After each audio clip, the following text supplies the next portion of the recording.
Good morning, everyone, and welcome to the Friday, the May 18th morning pre-leap for Quantum Leap Futures. My name is Doug McKay. I am the founder of Quantum Leap Futures. Each morning we get there in these live go-to sessions to take a look at the market, macro to micro, take a look at the structure of the market, and then we drill down to our trade levels, our targets, and our hypotheses.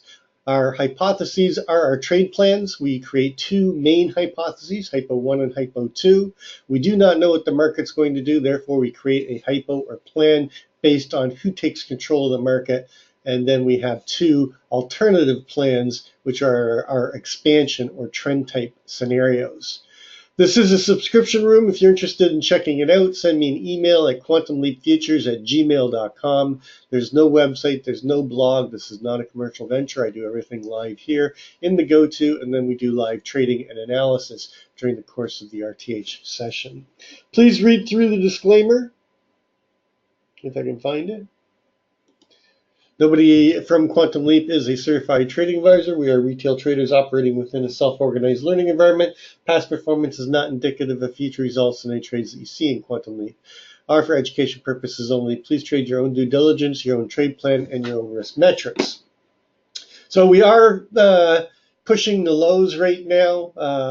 This is going to kind of change things around for me. I was expecting this moving into the RTH session, and they're making the move a little bit earlier. So we're going to have to make a few minor adjustments. But before we do that, let's take a look at yesterday. I want to talk about blending of hypotheses.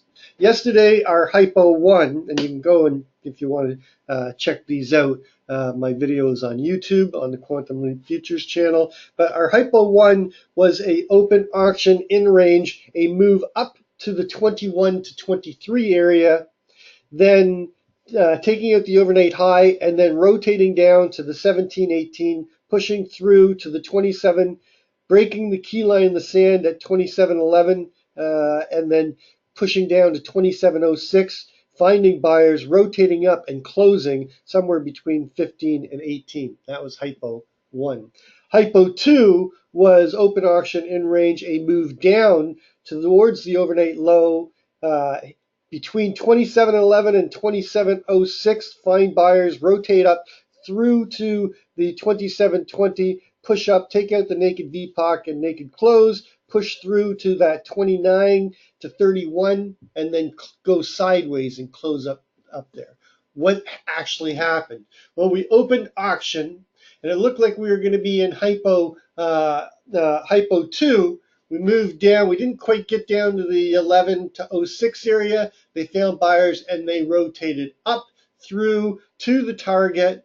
Okay, and then we were expecting to go sideways and maybe transition to our Hypo 3, which was a push up into the 49, 41, 75, 49.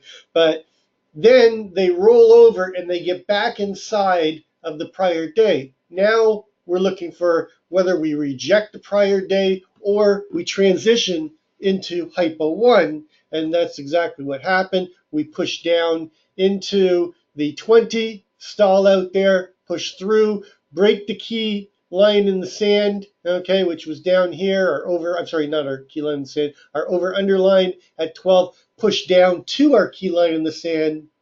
And we didn't get down to the 06, but we rotated up, and where did we close? On Hypo 1, we were looking for a close between 15 and 18, and our close yesterday was at 18.50. So understanding and why we put our levels in and why we have our over underlines and our key lines in the sand helps you understand in these tough trading environments, okay, how to transition and not get caught in a single mentality or a single bias and end up getting yourself in the hole because you won't shift your transition. So that's why we create multiple hypotheses, not to say, hey, we are right. We do them because we want to say, hey, where are we wrong on our current biased, and how do we transition, and what plan do we have to take advantage of that? So just wanted to talk about that. Let's take a look at the news. We did have economic news at 8:30. We had a bunch of Canadian news. By the way, happy 2-4 weekend for the Canadians. We had core CPI came out better than expected, but retail sales did not. CPI was slightly worse. Same thing with month over month, but retail sales month over month was a good beat. But the market is selling off. Nobody pays attention to us Canadians. In 23 minutes, we've got another Fed speaker. As we've been talking, this has been the week of the Fed speakers. Every day we have Brainerd speaking at in 23 minutes, and then we've got Kaplan speaking as well. 10:30, we've got the ECR weekly, but that's not really going to be a big one. The weekly Baker Hughes rig count, and that is about it for any major announcements. What I'd be watching for is headline news coming out and anything Trump has to say with what's going on with China and North Korea. So just caution. Make sure you got your news feeds on, and if you see a big move, don't get stubborn because it could. We are in balance. I want to talk about that, but before we do that, we got to go through our normal routine. Each morning, we start our day looking at a simple candlestick chart. We start on a monthly. And what I'm doing is I want to review, put in my mind where we are in terms of the larger time frames. Are we in a trend? I use a 9 EMA, 20 SMA. What I'm looking for is slope and separation. Is price paralleling the 9? And where we are we challenging the trend on that time frame? Are we violating and looking for a trend change? And then I work my way down. 14 months of one-time framing, beautiful upward trend. We break the one-time framing in February, come down and test the 9, and we've been bouncing off of this 9, and the trend on the larger time frame is very much intact. Doesn't even get violated until we get into the 2400s. So a move down into the 2600s and 2500s is nothing on the longer time frame.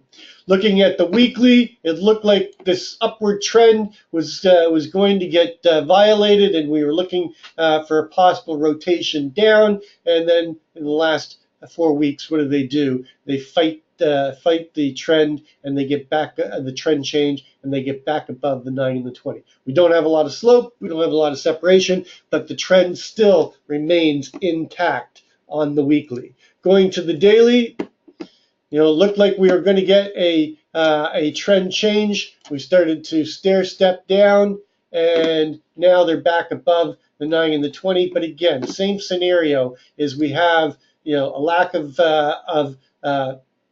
slope, and we're just going sideways in this balance area after the gap up. And I want to talk about that when we get to the macro. But let me just continue down into the intraday. The intraday, we had this upward trend, and then in the last couple sessions, they're challenging that, and we're back below the 9 and the 20, and we're coming back towards that 2700 level and getting back inside of the longer time frame value area that we're going to talk about. Going down, last but not least, to the 30-minute, you can see that we have broken down, and we're getting a possible change of trend after this consolidation and a possible move down. Is it going to hold? It's tough to say because it's been so whippy. So let's take a look at what that looks like, and just to give any guess, some narrative, some context to this. Just zoom out here. We had this, big, beautiful trend up into the new all-time highs. This is an unequalized all-time high. What do I mean by that? The all-time high is actually put in the Globex. This is an RTH session chart. The all-time high is actually 28.83 adjusted to the June contract. And we have unequalized RTH all-time high down here at 28.80 Why do I talk about this? Because statistically, the all-time highs will not hold in the Globex. The RTH traders like to go and test them. So at some point in time, I'm still looking for a move, and that's why I'm paying attention to the bigger trend and not getting myself, caught in a bear trap and just thinking, okay, the top is in and we're going to rotate down. If we rotate down, it's okay. We've already rotated this month. Our month low is all the way down in the 2500s at 25.91, and we're sitting after trying to hold value up here. We make this big move down, and then we take it almost all back, and then we fail at the 2800s, okay, and come back down. And since then, all we've been doing is chopping in this very, very large value area that goes from the 2719 area down to the 2591 area, and it's centered around this distribution zone of the 2669 area, 68 area. And we came down, we tested the lower side this month of this value area, and then we started working our way back, and then we got back into balance, and then we accepted that balance, gapped up, broke out on a gap up, and right now, we're in this 6-day micro composite where the VPOC is essentially sitting right on top of the value area of the larger time frame. So we are trying to maintain the breakout, but right now we're back below the 6-day micro composite VPOC, which shifted down to 1950. It was at 22 area going into yesterday, but with this doji day, it has fallen off, and we're coming down towards the 2711. The 2711 is a week low. It's the 2-day low and our value area low for the 6 days, and just below that we've got that former where we tried to hold value before falling back into balance, and that's down at the 2706.50. So what are the key levels to pay attention to? Well, we don't want to break 11, because if we break 11, we're looking for a push down into the 06 and back down to that 03 level, and that 03 level is in around the 50%. Sorry, it's the 06, it's around the 50% of the retracement from the high to the low on the longer time frame. I don't think if we come down into the 2700, our week low is down here at 2750. If we get down there, I doubt we're going to hold, and we're likely going to make a bigger move down towards this 91 and possibly even the 84. Just below the 84, we've got the smaller time frame from the breakdown days here on March the 19th. The microcomposite value area high for this shorter time frame is just below that 84 at 82, and anything below this level, look for us to move back to the microcomposite VPOC of both of these time frames. So the shorter and the longer microcomposite VPOCs are basically 68 and a quarter and 69 and a quarter. So very, very big confluence. And I keep talking about the fact that this, even though we've got the microcomposite VPOC here at the 69, 68 level, this whole distribution zone between the 84 and the 18 is wrought with undetermined fair value. What do I mean by that? Well, there's multiple distributions of high volume: 33, 46 and a quarter, 55, 75, 68, 50. And when that happens, we have to mature the distribution and mature the auction and determine what is fair price. And we haven't really been doing that because this chop has been so big. So if we do get below the 84 and a quarter, look for them to push down back into this level and chop some more until we get better kurtosis, okay, or better Gaussian distribution around this level. But right now, we have to deal with what's happening today, and today we need to get back up into the VPOC, into the distribution up here, and accept this 18 to 22 area, and then push up, and we have to break this 28. We keep failing, okay, between 28 and 32, and then once we do, the next resistance is going to be this key line in the sand above, which is at the 41.75. This is our week high at 41.25. It's also our month high, and if we can get above that, then we're looking for the continuation up into the next big target up here at 56, with the 51.25 being our immediate. So let's take a look at the overnight. Overnight inventory was rather positive for the most. It was about 75% net long until we just broke down, in the last half hour or so, and we failed to hold that 18 again, and we've now pushed down. And we have a week low at this 27.11. It's a 2-day RTH low. So this is a week low, so I am expecting that to get challenged today if we fail to get back up above 1850. So moving our key levels over, we're possibly going to put in another low before the open, but I have to deal with the levels as I'm doing this right now, so you'll have to make adjustments. But the overnight low is down at 12. Our daily ATR, our full session average true range 20 period, is running at 32.85. So off of the 12 level plus the 32.85, our upside daily ATR is 44.75. We just have to make that adjustment. It keeps coming down with this move down. Of course, our overnight high is up at 27, so the daily downside ATR target is down at the 94.25. Why is that important? It gives us an understanding that we have range capabilities today, okay, between the 44 and the 94. And the fact that, we have been inside both the Globex sessions have been inside days or inside sessions of the RTH for the last 2 days. So we're really coiling, and we're coiling around that 18-19 area, and we could be seeing the possible move of a breakout if we break the 11. But if we bounce back up to the 18, chop, accept this, and push up, we still could get the breakout. So we don't know which way it's going to go. Therefore, we got to recognize where our average true range capabilities are, and then what levels are going to set us in that direction of the breakout. And we do not want to get caught on the wrong side of a breakout.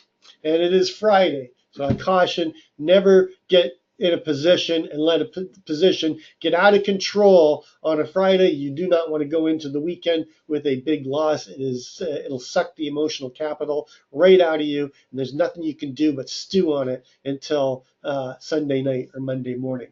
So in terms of the VPOC, it's not likely going to shift. The VPOC is all the way up at 25.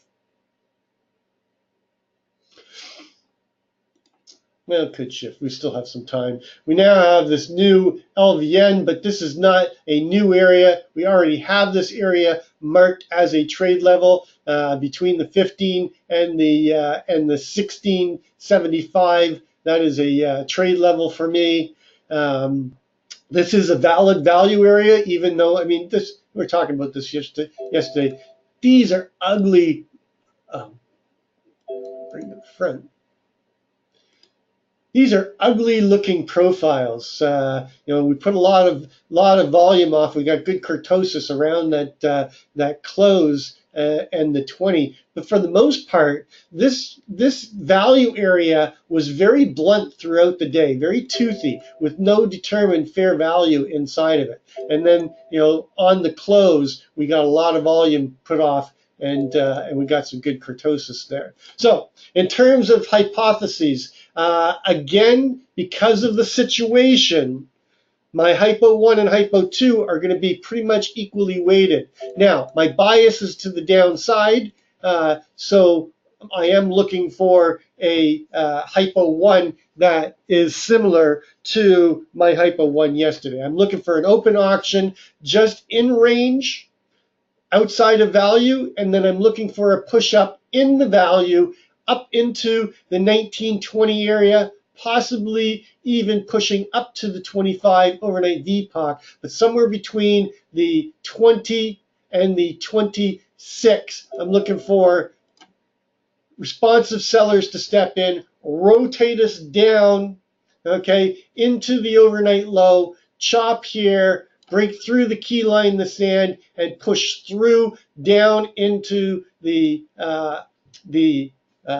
microcomposite former VPOC and the CHVN at the 2706. Chop here, push down into the 2700, come down to our second key line in the sand, fail, and push through down to this 91.50 to 87 and a quarter area. Find buyers, rotate, and fight the 2700 and close somewhere, okay, in around the 95 to 96. We've got a naked VPOC down here. We've got a naked close. I'm expecting hypo 1 to come down in this area as a breakout to the downside. Hypo 2, and again, because we're in this extreme balance and extreme chop, still equally weighted, a open auction in range, just outside of value, a push down into this 2706 to 2701 base here, find buyers, rotate us back up into this 18 to 20 area, chop here, and then push up back up into this this 28 to 30 area, find acceptance and drift into the close up towards this 41.75. That is hypo 2.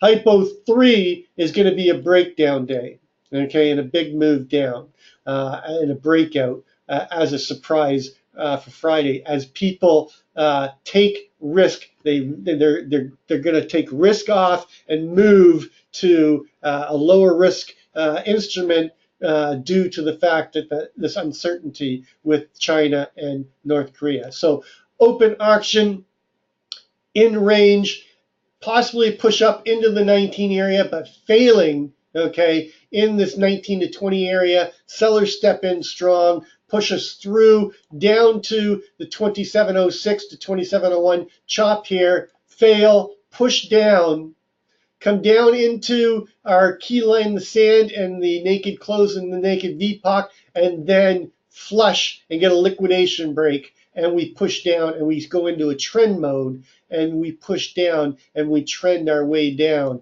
and we come back down into the longer time frame balance. Okay, this is not the week open. Down here. So that's hypo 3 as a breakdown day. Now hypo 4, okay, is going to be a continuation and a break up and a trend up and a test of the critical mass up. Our weekly critical mass is up here at the 2760 and a quarter. So hypo 4 is an open auction in range, failure to get below the 09 level, but finding buyers, moving us up quickly into the 20 chop here, push through to the 32, push up into the 41, fail, but then they get a second attempt and then drift up into the 49 to the 60 area and closing somewhere up here, and that is hypo 4. So those are my 4 main hypotheses. The 5th hypothesis, of course, can be another inside day and basically just more chop in this balance area and a 9 to 15 point range. And that could happen as well as we just continue to chop in this area. Taking a look at gold.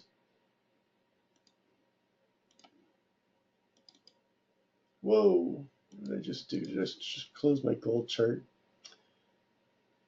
Crap. Hold on a second.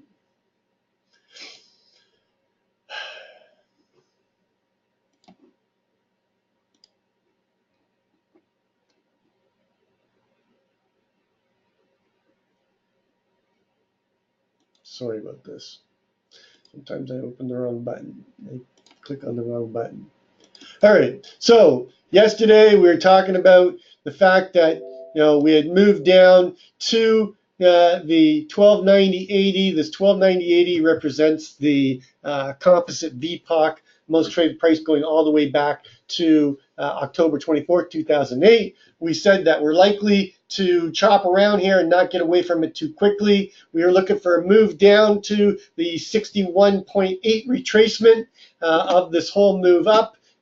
We got down there 2 days ago, down there to the 84. We didn't quite get to the 83. We came back up and we're getting stuck here, and we're rejecting this price right now and moving back towards that 83. If we break the 83, look for them to push down today, down into the 1280 to 1278. If we hold the 83, then a rotation back up into the 1290 and probably a trip to the other side of the value area, which is up here at 94.30.